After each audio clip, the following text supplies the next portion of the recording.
Good afternoon, everyone. Um, my name is Kaketo Augustine, and I'd like to welcome you on the first episode of the Ecologic podcast.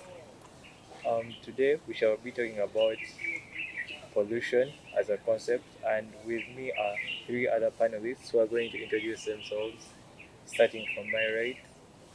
Um, my name is Bradley Katende. My name is Akarunda Mari. And my name is Olwich Shanti. Thank you very much. Today, we are going to talk about pollution as a as an overarching issue in the world right now. Pollution, first of all, is the introduction of harmful substances to the environment. We're going to start with Marie, who's going to take us through the types of pollution and these effects and dangers it poses to us as individuals and the environment at large. Yes. So there are different types of pollution. Eh? There's air pollution, water pollution, land pollution, and noise pollution. So air pollution can come from like smoke from vehicles, um, industry emissions, greenhouse gases. These are all pollutants that harm human health and also contribute to climate change. Heavy water pollution is also from industries when chemicals or their sewage or their waste are thrown into oceans and seas and rivers, or when plastics and other non biodegradable things are thrown into water bodies. This harms aquatic life and makes water unsafe for human use. And there's also land pollution, which occurs from landfills, industrial waste, and pesticides that damage soil and ecosystems. And then lastly, noise pollution, which comes from excessive city sounds such as traffic, construction, bars and nightclubs, loud activities, which disrupt people and wildlife. I believe that these types of pollutions have drastic effects both to the environment and the individuals at large. Would you care to take us through any of these dangers they pose to us as people? Yes, so um, health and environmental dangers caused by poor waste management and pollution. When waste is not handled properly, it affects communities, people, wildlife, and the environment around us in general. So, for example, the health dangers include infectious diseases such as typhoid, cholera, malaria, and dengue, which come from piles of garbage that often attract um, vectors such as mosquitoes, houseflies, and so on and so on. Then there's also the respiratory problems. These come when waste is decomposed or burned and releases harmful substances or smoke into the environment, and then humans and animals breathe it in, which cause like respiratory infections and respiratory problems to both children, older and younger, as well as animals. There's also chemical exposure. When toxic chemicals come into contact with people, they can lead to burns, damage the nervous system, cause cancer, cause genetic mutations, and birth defects. This is why hazardous waste must be handled carefully. And then there's also the physical injuries. Garbage usually includes the sharp objects. Examples include maybe thrown away electronic devices. They have their sharp components, which may lead to injuries such as cuts and yes. Then there's also an effect on like the mental health, especially from like noise pollution. Um, Noise pollution, first of all, can trigger people with like psychological issues, as well as often like lead to stress, which can lead to other things. And then we have the environmental dangers. These include water pollution.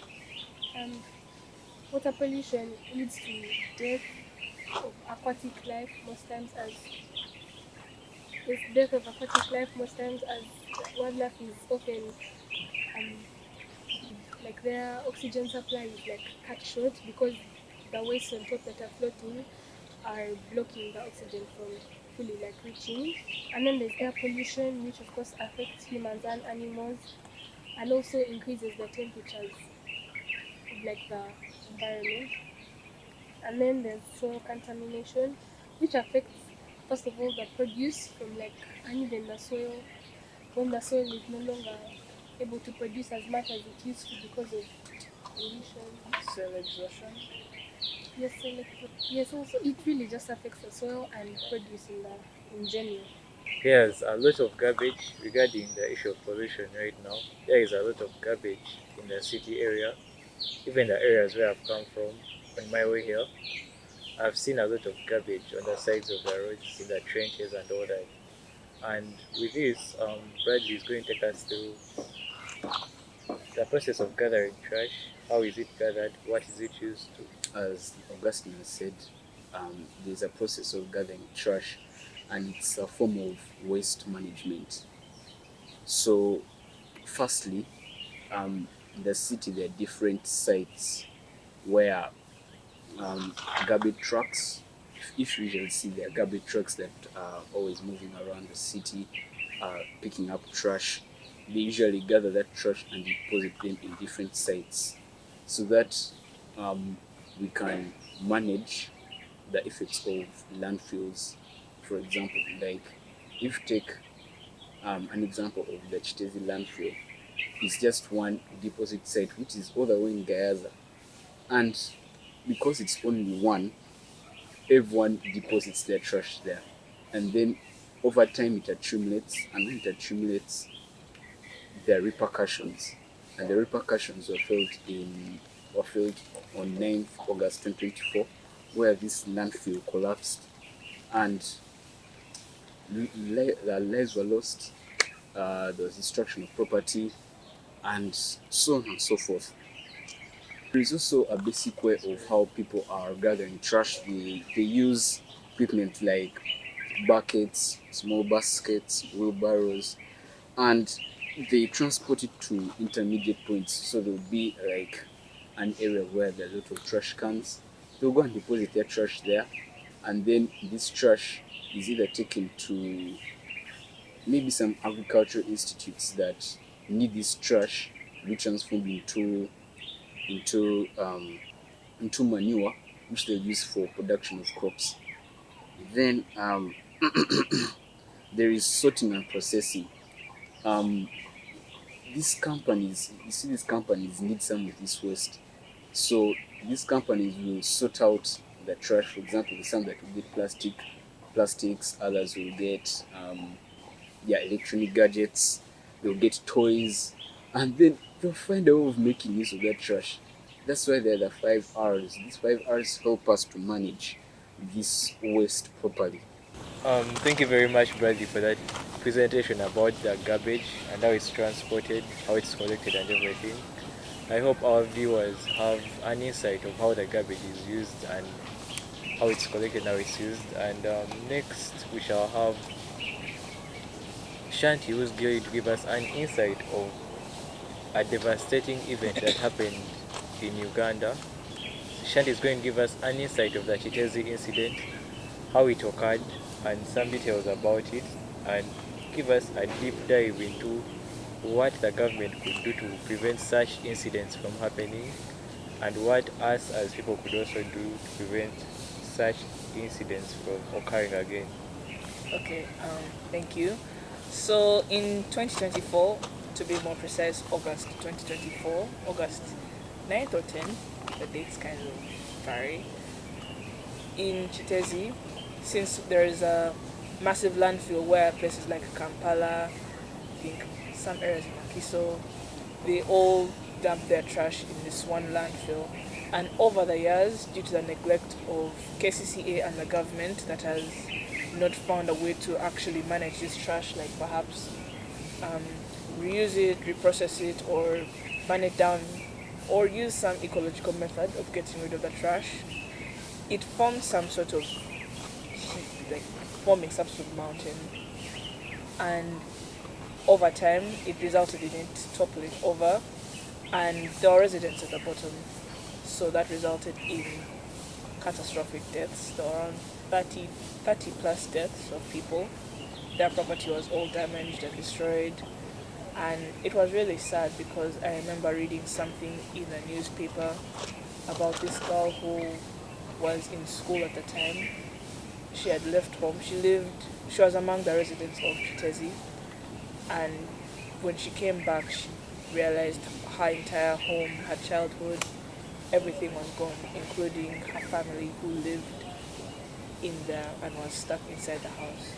It was quite sad, and it really it really reflected on how Uganda's government is prioritizing more things rather than the other, because yes, there are political aspects and there's tourism, education, all that is necessary, but neglecting things such as environmental conservation and landfills, especially from very highly populated urban areas like Kampala, Wakiso, all areas that had their one place for dumping their waste in Kitezi.